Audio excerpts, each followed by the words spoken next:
ortopédico más frecuentemente. Existen varias clasificaciones de fracturas. Vamos a ver nosotros la clasificación de las fracturas de huesos largos para poder utilizar una práctica, digamos, una práctica formativa que ya les puse en el taller, ¿no? Entonces, las fracturas en los perros, en los miembros de los perros y gatos es relativamente frecuente. Existen varias clasificaciones. Algunos las hacen los ortopedistas, lo clasifican por número los huesos. Dentro de cada hueso después se seccionan por número y luego por letra, de acuerdo a la grado de severidad de la fractura. No, pero eso lo manejan los ortopedistas, no los clínicos generales. Entonces, cuando ustedes salgan de acá, van a hacer clínica general y seguramente si van a hacer ortopedia van a tener que aprender otra clasificación un poco más sofisticada. Pero lo que vamos a utilizar nosotros es una clasificación de fracturas que se utiliza en clínico general, que atiende un caso de un perro atropellado, un caso de un proceso traumatológico o una lesión patológica en la cual se ha producido una fractura. Es un artículo científico que no es muy nuevo, del año 2000, pero que sintetiza estudios que se han realizado previo a este tiempo, ¿no? En el año 1950, en el año 2000, se trabajaron muchas clasificaciones y finalmente este autor lo que hace es tratar de englobar una clasificación convencional, simple, clínica de la fractura. Eso es lo que trata de hacer, ¿no? Para eso hace esta clasificación. Les muestro el artículo completo para que ustedes lo puedan leer. Y lo primero que tenemos que acordarnos es que los huesos largos, de los que vamos a hablar, tienen partes, ¿no? Y eso, la parte de los huesos largos, funciona así. Tiene tres partes principalmente: la zona proximal, que es una tibia peroné, la zona media, llamada diáfisis, y la zona distal, llamada epífisis. Esta zona proximal tiene tres partes: la epífisis, que es la parte articular, que quiere decir que está dentro de la articulación, acá no se va a articular con el fémur, ¿no? Y esta parte está recubierta por el cartílago articular, ¿no? Esa capa blanca que tiene dentro de la articulación los huesos, este cartílago articular. Debajo de ella está la llamada fisis, que en los animales jóvenes es la línea de crecimiento, es como crecen los huesos largos, eso se llama la fisis. Y debajo de él vamos a tener la metáfisis, que es la unión entre esta fisis y la diáfisis. Esas son las tres partes del segmento proximal.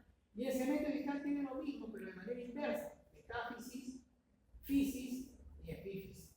Y el de diáfisis es una sola estructura, sin embargo lo podemos clasificar en proximal, media y distal si queremos clasificarlas más. Entonces los huesos largos se clasifican así, sufren algunas modificaciones de acuerdo a los huesos que estemos mencionando, pero es de esta manera. Y pueden darse fracturas a diversos niveles. Por ejemplo, una fractura a nivel de media del hueso se llama una fractura diafisial, una fractura diafisial. Después, cuando el animal está creciendo, la cresta tibial no está totalmente osificada, acá presenta un cartílago o una fisis en crecimiento, y a veces se produce desprendimiento por grandes masas musculares. Ese tipo de fractura se llama fractura de abducción y se da donde se insertan grandes tendones que sustentan a grandes músculos, ¿no? Se llama fractura de abducción, muy frecuente en perros jóvenes. Y otro tipo de fractura se da en la línea de crecimiento, se llaman fracturas fisiales, ¿no? De la fisis, fisiales. Y otro tipo de fracturas involucran el cartílago articular en la totalidad, que se llaman, por tanto, fracturas articulares. Entonces, dependiendo de dónde sea la fractura, podemos clasificar las fracturas de distintas maneras, ¿no? Fractura por abducción, el arrancamiento. Cojan al perrito, no le gusta el perro, por favor, ¿ya? Hay otros perros que no les gustan los perros, y a mí tampoco, yo los piso normalmente. Yo tengo cargadito, si no lo quiere que una solita. Muchas gracias. Listo, entonces decíamos fractura por abducción, de la cresta tibial es el más característico de todos. También se puede dar en el trocánter mayor del fémur. Las fisiales, que son las más comunes, las diafisiales, que son las más comunes, las fisiales que se dan en animales en crecimiento, y las articulares que se dan cuando se daña la articulación, por ejemplo, fracturas que involucran la rodilla, ¿no? La integridad de la rodilla. Entonces vamos a tener nosotros, que yo lo leí, ustedes que saben inglés, lo van a leer ustedes minuciosamente. Vamos a ver la primera clasificación. Esta primera clasificación se llama clasificación de Salter-Carnes. y son para perros en crecimiento, es decir, perros que tienen todavía un cartílago en lugar de la fisis, perros que están en crecimiento, perros de raza pequeña hasta los 6 meses aproximadamente, perros de raza grande hasta el año 2 meses en perros muy grandes. ¿Y qué vamos a tener? Clasificación de la fractura, de Sante-Harris, tipo 1, 2, 3, 4, 5 y 6. ¿Qué es la clasificación de fractura de Sante-Harris tipo 1? Es simplemente la separación del cartílago de crecimiento. Tenemos cartílago de cartílago y se separa, se desprende a nivel del cartílago articular. Tienen la pizarra un momentito porque después no van a entender. Se desprende el cartílago articular. ¿Qué es la de tipo 2? Se desprende el cartílago articular y se fractura una parte de la metáfisis. ¿Qué es la tipo 3? Se fractura lo que viene a ser la línea de crecimiento o la fisis y una parte de la epífisis. ¿Qué viene a ser la 4? Se fractura la articulación, la metáfisis, la fisis y la epífisis. ¿Qué viene a ser la 5? Se osifica parte del cartílago de crecimiento. Si yo tengo osificado esta parte del cartílago de crecimiento, ya me indicó, no va a haber crecimiento acá. Cuando crece este hueso va a crecer así y lo va a doblar.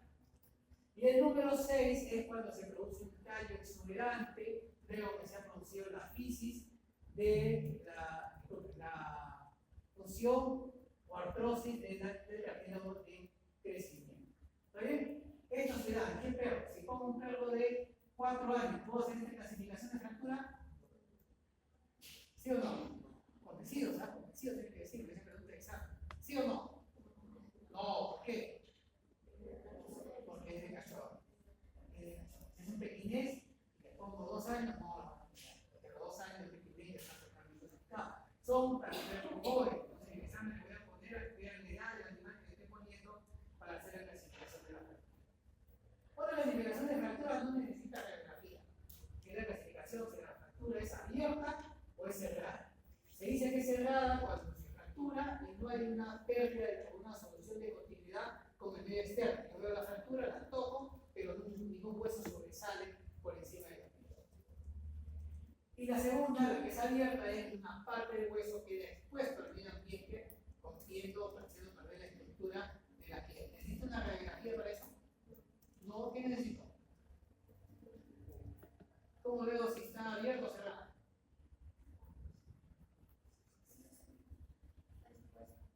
¿Cómo? A la inspección. A la inspección, nada más. Reviso al animal, ni siquiera la necesito tocar, veo que hay un hueso salido, la clasifico como abierta, veo que no hay hueso salido, la clasifico como cerrada. Lo palpo, me aseguro que es verdad lo que estoy viendo, y ya tengo una clasificación abierta o cerrada. Entonces, cuando yo tengo clasificación de una fractura y le pongo una radiografía, en su clasificación van a incluir abierta o cerrada. ¿Sí o no? No. Pero esto no es una radiografía.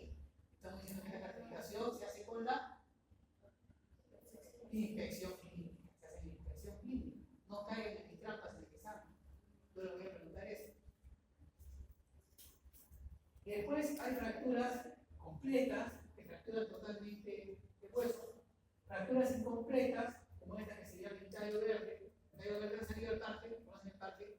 Hay unas cosas verdes que son plantas, hay unos tronquitos. Cuando ustedes lo rompen, el tronco está verde, se rompe, pero quedan unidos por partes blancas. Eso se llama el tallo verde. Eso pasa mucho en la fractura de los perros jóvenes que no están totalmente mineralizados. Se fractura el miembro, pero no se separa. Pero tú lo tocas y está flexible. Eso se llama fractura incompleta, el tallo verde. Y la otra fractura incompleta son ya las fisuras, que son rajaduras. Está rajado el hueso, pero no están separadas en parte diferente. Entonces, esta clasificación es de acuerdo a la infección. Completas, el tallo verde y fisuras.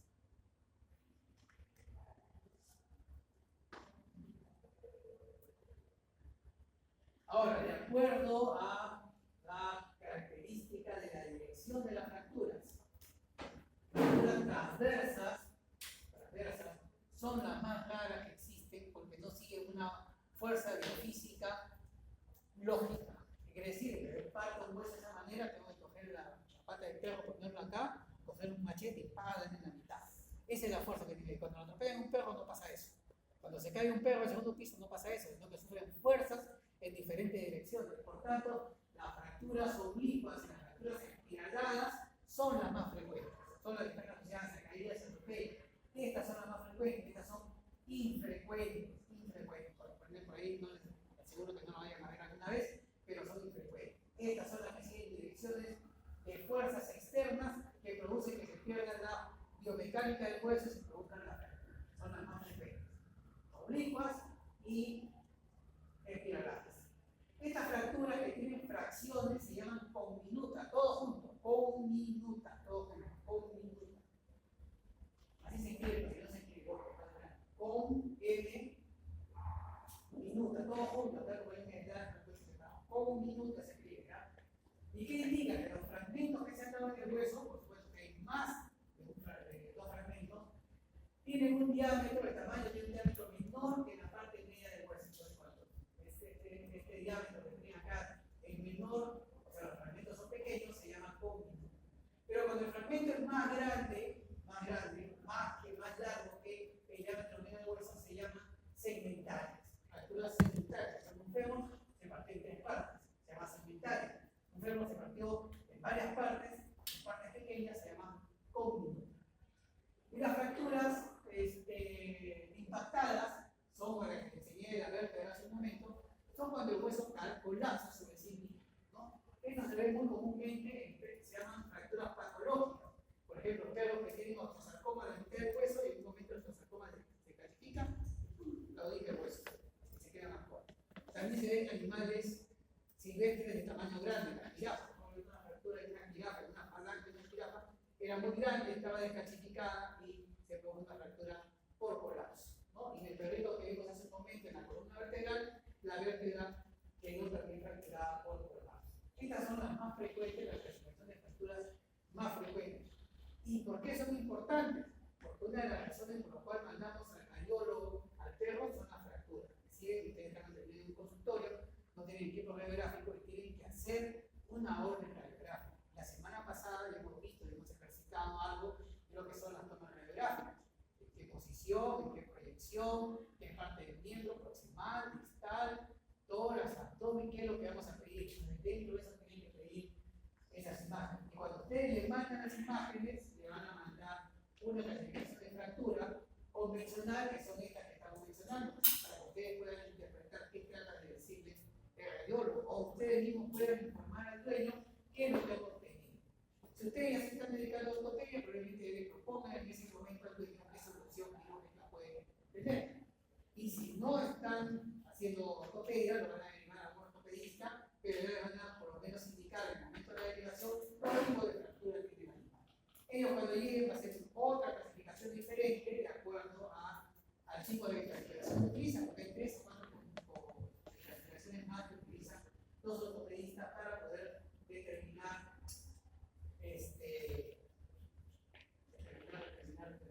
qué tipo de procedimiento van a seguir. Esto lo hemos visto solo de huesos largos porque son las fracturas más comunes, pero también hay fracturas, clasificaciones de fracturas para los huesos planos, la mandíbula, por ejemplo, el cráneo, la escápula, tienen otra clasificación de fractura porque no se comportan como huesos largos, ¿no? Que tienen 3 secciones que hemos mencionado: proximal, diáfisis, distal.